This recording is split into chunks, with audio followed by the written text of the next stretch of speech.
The morning light filtered through the glass facade of Forrester Creations, turning the marble floors into a canvas of silver reflections. Everything seemed to move with its usual rhythm, assistants hurrying through hallways, sketches being pinned to boards, fabrics shimmering under fluorescent lights, until the moment Lyra stepped through the entrance. Her presence changed the air. There was something ethereal about her, a quiet grace that drew attention without demanding it. For a fleeting moment, Finn thought his mind was betraying him again. He froze where he stood, the world narrowing to the sight of a face he had buried in memory. The soft line of her jaw, the dark hair cascading to her shoulders, the familiar glint of vulnerability in her eyes, everything about her screamed Luna. But Luna was gone, or so he thought. Finn's breath caught in his throat, his body moving before his mind could catch up. He called her name, Luna, half in disbelief, half in hope, but the young woman turned, startled, confusion written all over her delicate features. "I'm not Luna," she said gently, her voice trembling, laced with both fear and empathy. "My name is Lyra." The syllables fell between them like glass, fragile and shimmering. He blinked, struggling to comprehend what he was hearing. Lyra. The name meant nothing to him, and yet, the face, the eyes, the quiet sadness, they were all pieces of someone he thought he'd lost forever. Lyra seemed just as shaken by his reaction. She looked around nervously, as if searching for an anchor in this unfamiliar place, and then extended a trembling hand toward him. "You're Finn, aren't you?" she asked softly. Dr. "John Finnegan? Luna's father?" The words landed with a force he wasn't prepared for. The sound of Luna's name spoken by that voice, her voice, yet not hers, made his heart lurch. He nodded slowly, unable to speak. And that was when she told him the story that would unravel everything he thought he knew. Lyra explained that she had grown up overseas, raised by an adoptive family in a small coastal town in New Zealand. Her parents had told her little about her origins, only that she had been found as an infant near a clinic after a fire and had survived by what seemed like miracle. She had always felt a void inside her, a persistent ache that no explanation could fill, as though half her life had been erased before it began. It wasn't until her adoptive mother passed away and she discovered an old document, a birth record listing a twin named Luna Nozawa, that she understood why. Her voice shook as she spoke, the confession spilling out between steadying breaths. "I didn't even know she existed until a few months ago. I searched her name, and that's how I found all those articles, the scandal, the tragedy, her death." She looked down, her fingers twisting together. "I came here because I needed to know who I am. I needed to find someone who might still be part of that missing life." For a long time, Finn said nothing. The room seemed to close in around him. The air hummed with the ghost of Luna's memory, the ache of everything unsaid, everything undone. He studied Lyra, the way she stood, poised but uncertain, her every movement echoing Luna's in some haunting mirror image, and he felt something twist deep in his chest. Fate had an unnerving sense of cruelty. It had taken one daughter and, somehow, delivered another. But Lyra was not Luna. Her eyes, though identical in color and shape, held no trace of defiance, no flicker of that fiery impulsiveness that had both terrified and fascinated him in Luna. Instead, there was a softness, a humility that seemed to come from years of silence. She smiled faintly, as though afraid of intruding on his grief. "I'm sorry if coming here was too sudden," she said. "I didn't mean to cause pain. I just wanted to understand the truth." Finn's hands trembled as he gestured for her to sit. His thoughts churned like a storm, guilt, confusion, awe. He had spent months haunted by Luna's death, and even longer haunted by the secret that she hadn't truly died, that her final disappearance had been another cruel twist of fate orchestrated by his own choices. And now here was Lyra, the living reflection of what he had lost, standing before him, asking for belonging. The irony was unbearable. As Lyra sat across from him, she glanced around the office, her eyes catching on photos of Forrester models, fashion sketches, and a framed image of Finn with Steffy. "You have a beautiful family," she murmured. Finn followed her gaze and felt the sharp sting of shame. Family. The word had fractured in his life more times than he could count. Every decision he had made to protect one part of it had somehow destroyed another. When he asked her if she had any memory, any faint trace, of Luna, she shook her head. "None," she whispered. "But sometimes I dream of things I can't explain. A girl who looks like me, standing in the rain. A name I didn't know until I found the papers. I used to think they were just dreams. Maybe they were her memories finding their way to me." Finn didn't know whether to believe in fate or madness, but something about her words felt true. Luna had always lived on instinct, on the emotional frequencies that logic couldn't interpret. If Lyra truly was her twin, perhaps some part of that inexplicable bond had survived whatever had separated them at birth. Steffy's arrival that afternoon shattered the fragile stillness.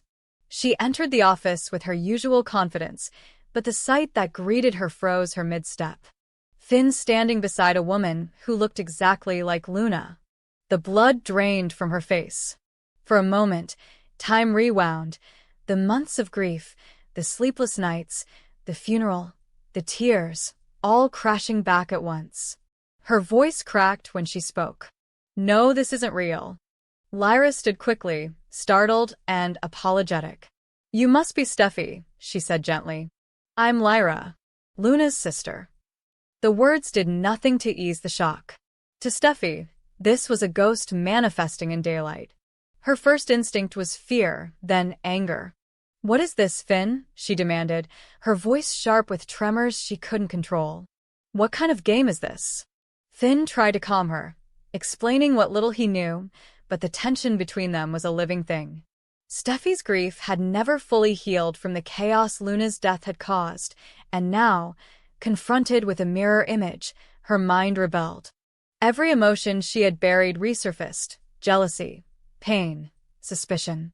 She looked at Lyra as though seeing both a stranger and a resurrection she had never asked for.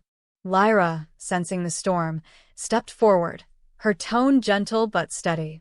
"I'm not her," she said quietly. "I wish I could explain better. I didn't come here to replace Luna or reopen wounds. I just wanted to find the truth about my family, about him." She glanced toward Finn, whose expression had hardened into the conflicted stare of a man trapped between past and present. Steffy turned to him, searching for the truth in his eyes. "You knew about this?" she asked. "You brought her here?" Finn shook his head, the guilt in his posture unmistakable. "No. I didn't even know she existed." And that was true, but it did little to soften the ache that rippled through the room. As the day wore on, Finn found himself alone with Lyra again, the tension lingering like smoke. He asked her to tell him everything she remembered about her childhood, hoping to find clues that might explain the separation. Lyra described vague memories of hospitals, of unfamiliar faces speaking in languages she didn't understand, of a lullaby that always ended too soon. Each fragment was like a shard of glass, reflecting the faint outline of a tragedy neither of them could fully recall. The more she spoke, the more Finn's guilt grew. He had failed Luna in so many ways, first as a father who hadn't known of her existence, then as a man who couldn't save her from her own demons. Now, fate had given him Lyra, another daughter lost to circumstances, another chance wrapped in sorrow. But Lyra wasn't here to be saved. She was here to be known. That night, Finn couldn't sleep. He sat by his desk long after the building had emptied, Luna's and Lyra's faces merging in his thoughts like reflections in turbulent water. The resemblance was uncanny, but it wasn't just physical. There was something deeper, an energy, a pull he couldn't ignore. Lyra carried the same spark of mystery, but tempered by gentleness. She spoke with reason where Luna had lashed out with passion. And yet, both seemed to orbit the same gravitational center of his life, as though destiny refused to let him escape the shadow of what he'd lost. In the days that followed, Lyra began to visit Forrester Creations regularly. She watched the creative process with fascination, often sketching quietly in the corner. To everyone else, she was a stranger, but to Finn, her presence became both comfort and torment. Steffi tried to be civil, but her distrust simmered beneath every polite smile. She saw the way Finn looked at Lyra, not with desire, but with an aching tenderness she couldn't bear. It wasn't romantic, but it was dangerous in its own way. It was the tenderness of a man trying to heal a wound that refused to close. Eventually, Lyra asked to see the place where Luna had been buried. Finn hesitated but agreed, feeling she had a right to that moment. At the cemetery, Lyra knelt before the grave, tracing her fingers over her sister's name etched in stone. "It's strange," she whispered, her voice barely audible. "I feel like I'm mourning someone I've known my whole life and never met." Finn stood behind her, silent, the weight of every secret pressing down on him. He longed to tell her that Luna's death hadn't been what it seemed, that her story was twisted far beyond what anyone believed, but the truth had already caused too much destruction. He couldn't risk shattering another life. Lyra looked up at him, her eyes glistening with unshed tears. "Do you think she'd forgive me for living?" she asked. The question broke something inside him. He knelt beside her, his hand trembling as it brushed hers. "You have nothing to be forgiven for," he said softly. "If anything, maybe you're the proof that she's still here somehow." Over time, Lyra began to piece together fragments of her family history through quiet conversations with Finn and others who had known Luna. Every story painted a portrait of a woman complex, wounded, and deeply human, a woman Lyra both mourned and envied. In those stories, she also found glimpses of herself. The more she learned, the more she understood how tragedy and love often existed side by side in this family. But not everyone welcomed her presence. The Forrester circle was steeped in old resentments and whispers of scandal, and Lyra's arrival stirred fears that the past would resurface. Ridge saw her as a distraction.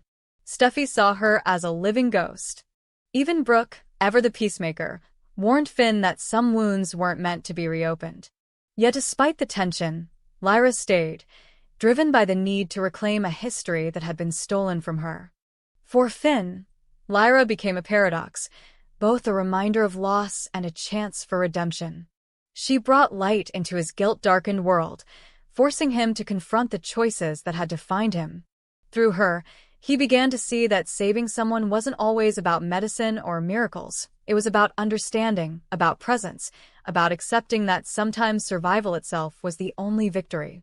As weeks turned into months, Lyra started her own path at Forrester Creations, channeling her artistic instincts into design. Her style was soft but evocative, inspired by the sister she never met. Her debut collection, titled The Twin Within, moved everyone who saw it.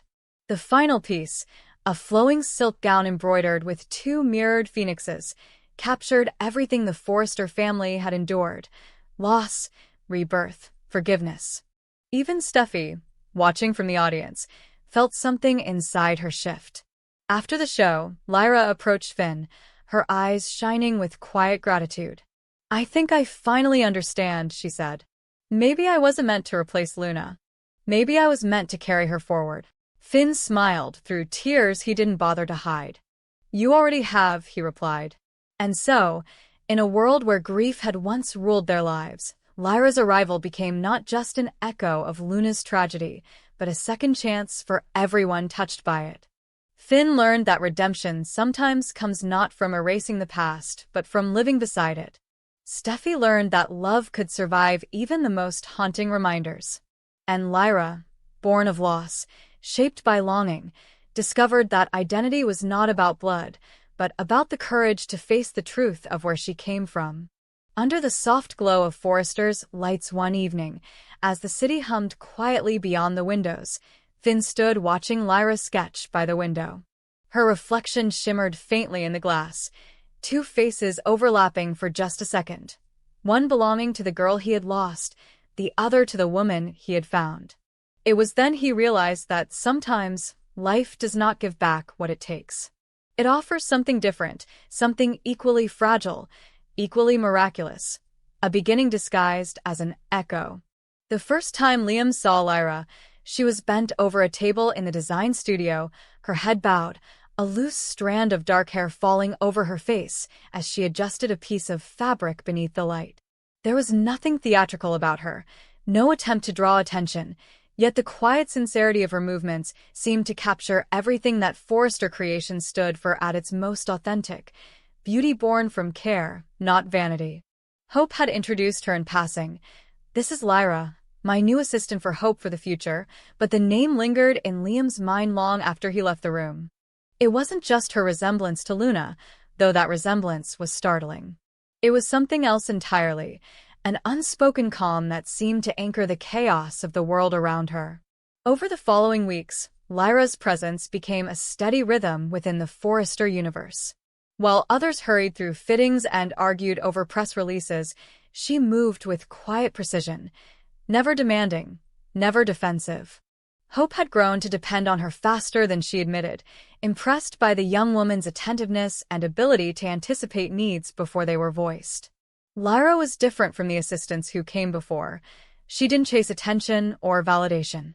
Instead, she radiated a gentleness that disarmed everyone she met. Even Steffy, known for her guarded skepticism, had once commented that Lyra's aura felt like a breath of air in a room full of perfume. But it was Liam who felt that air most acutely. He had been spending more time at Forrester Creations lately, telling himself it was for Hope, for their renewed partnership, both romantic and professional. But deep down, he knew he was restless. The reconciliation that once seemed like destiny now felt like a fragile truce built on nostalgia and exhaustion. Hope was kind, loyal, and beautiful, but the ease they once shared had curdled into something forced. They were trying to rebuild something that had already burned down, sweeping the ashes under a rug of good intentions. Then Lyra arrived, and without meaning to, she disturbed that fragile illusion. Their first real conversation happened by accident. Liam had dropped by the studio to surprise Hope with lunch, only to find her in a meeting upstairs. Lyra was alone, adjusting mannequins and organizing fabric samples.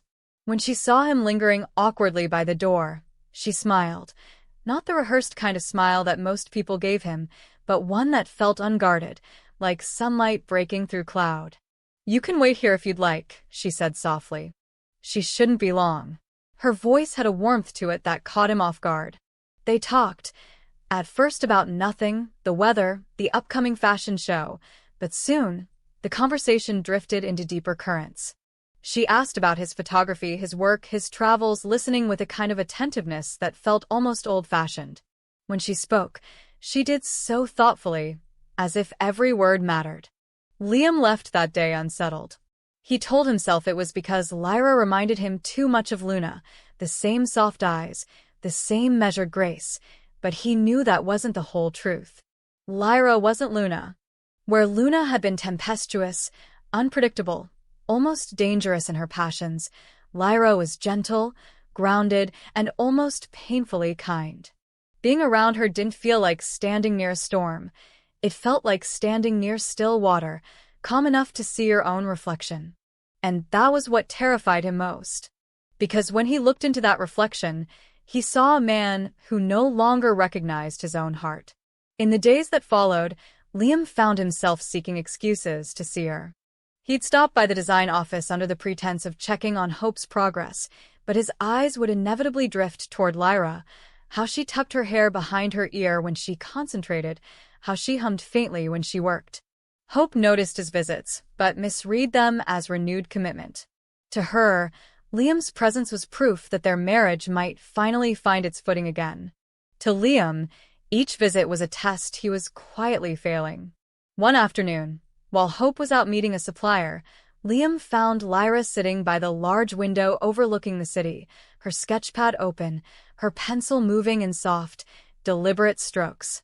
"You draw?" he asked, surprised. She nodded, slightly embarrassed. "Just little things," she said. "It helps me think." He glanced down and saw a sketch of intertwined hands, simple but evocative, tender in its intimacy. "They look connected," he murmured. "Like they're holding on but also letting go." Lyra smiled faintly. "Maybe that's what love is," she said. "Knowing when to hold on, and when to let go." The words lingered in him for days, echoing in the quiet moments when he lay awake beside Hope, staring at the ceiling. She had no idea that he was drifting, that every conversation with Lyra felt like rediscovering something he'd forgotten existed, a gentler kind of connection, free of history and regret. Hope spoke of rebuilding, of forgiveness, of second chances, and he tried to listen, he really did. But Lyra had become a quiet melody that played beneath every word, a reminder of the simplicity he craved. As Lyra became more integrated into Hope for the future, their paths crossed constantly. She was intuitive, often anticipating what Hope needed before she asked, and Liam found himself drawn to that instinctive empathy. There was a kind of emotional intelligence in her that didn't seek to fix or control, only to understand. Once, when he confessed his frustration about feeling directionless, she didn't offer platitudes. Instead, she said softly, "Maybe it's not about finding direction, but about standing still long enough to see where you are." That simple sentence struck him harder than any advice he'd heard in months. Their closeness did not go unnoticed. Steffy, ever protective of her family's stability, pulled Liam aside one afternoon. "You need to be careful," she warned. "Whatever this connection is, it's not fair to Hope or to Lyra." Liam protested, claiming it was nothing, but even as he spoke, the denial felt hollow. Steffy's eyes softened. "You're chasing peace," she said quietly. "But peace isn't found in someone new. It's found in what you choose to face." Her words haunted him, but so did the memory of Lyra's eyes, the way they seemed to see through him without judgment. Meanwhile, Lyra began to notice the subtle shifts, the way Liam lingered a little too long when speaking to her, the softness in his tone when he said her name. She tried to ignore it, to bury whatever feelings were starting to stir beneath layers of professionalism. She respected Hope deeply, admired her strength, and refused to be the reason another person's life unraveled. But hearts are rarely obedient. She found herself thinking of him at night, replaying their conversations, the way he seemed to relax around her in a way she suspected he didn't with Hope. Their unspoken bond deepened in moments too fleeting to define. A shared glance across a crowded room. A conversation that drifted from work to dreams. Once, during a photo shoot, a model stumbled, knocking over a rack of dresses. Liam instinctively moved to help, and so did Lyra. Their hands brushed, and for a second, time seemed to hold its breath. Neither spoke, but both felt the silent current passing between them. Dangerous, undeniable. The guilt that followed was relentless. Liam tried to distance himself, convincing himself that he was imagining it, that it was just admiration, nothing more. But every time he saw her, the lie cracked a little more. Hope, oblivious to the emotional undertow, began to rely on Lyra even more, praising her dedication, trusting her implicitly. The irony was cruel. The woman she welcomed into her professional circle had become the mirror reflecting her husband's growing uncertainty. As winter settled over Los Angeles, the tension reached its quiet crescendo. One evening, after a long day at the office, Liam offered to drive Lyra home. The rain was falling softly, the city lights blurring through the windshield. Conversation came easily at first, but as they reached her street, silence fell. A silence heavy with everything neither dared to say. Lyra finally spoke, her voice barely above a whisper. "You shouldn't be here, Liam." He nodded, gripping the steering wheel. "I know." But neither of them moved. She looked at him then, really looked at him, her eyes filled with empathy and sorrow. "You love Hope," she said. "You always have. Don't lose that because of whatever this is." Her honesty was a blade wrapped in kindness. He wanted to agree, to thank her, to drive away and never look back. But the ache in his chest refused to let go. "I don't know what I feel anymore," he admitted, his voice shaking. "All I know is that when I'm with you, I feel calm. And that scares me." Lyra's eyes glistened, but she smiled faintly. "Then maybe that's her answer. You're looking for peace, not love. And they're not always the same thing." When she stepped out of the car, Liam watched her disappear into the rain, her silhouette blurring in the mist. He sat there for a long time, the sound of raindrops against the windshield mingling with the thrum of his heartbeat. He knew she was right, and yet the truth didn't make it any easier. In the days that followed, he threw himself back into his relationship with Hope, desperate to restore what had been fraying. He took her to dinner, attended meetings, said all the right things. But the warmth that once defined them felt forced now, rehearsed. Hope noticed his distance but mistook it for stress. "We'll get through this," she said one night, resting her head on his shoulder. "We always do." He smiled and nodded, but deep inside, he knew they were both clinging to ghosts, hers of the marriage they once had, his of the man he used to be. Lyra, for her part, began pulling away from both of them. She focused on her work, often staying late at the office to avoid the complexities her heart could no longer untangle. But her absence was as loud as her presence once was. Hope missed her steady guidance. Liam missed her silence. And both of them, in different ways, felt the void she left behind. When the spring collection debuted, Lyra stood in the wings, watching Hope on stage, radiant and confident. Liam sat in the audience, applauding, his eyes occasionally drifting toward the woman standing quietly in the shadows. In that moment, he understood what Lyra had tried to teach him, that not every connection was meant to be claimed. Some were meant to awaken something dormant, to remind you of what you've forgotten about yourself. After the show, he found her backstage, surrounded by bolts of fabric and fading applause. They exchanged a quiet, wordless look, an acknowledgement, a farewell, and perhaps a kind of forgiveness. Lyra smiled, soft and steady, the way she always did. "Take care of her," she said gently. And then she walked away, disappearing into the hum of the city night. Liam watched her go, a strange calm settling over him. For the first time in months, he didn't feel torn. He felt whole. Lyra hadn't taken something from him. She had returned something he didn't know he'd lost, a sense of clarity, of honesty. And as he turned back toward the lights of Forrester Creations, toward the life he still had with Hope, he realized that sometimes the people who change us the most are not the ones we hold on to, but the ones who remind us how to let go. Lyra never returned to Forrester Creations after that season. Some said she left to pursue design in Paris. Others claimed she disappeared as quietly as she had arrived.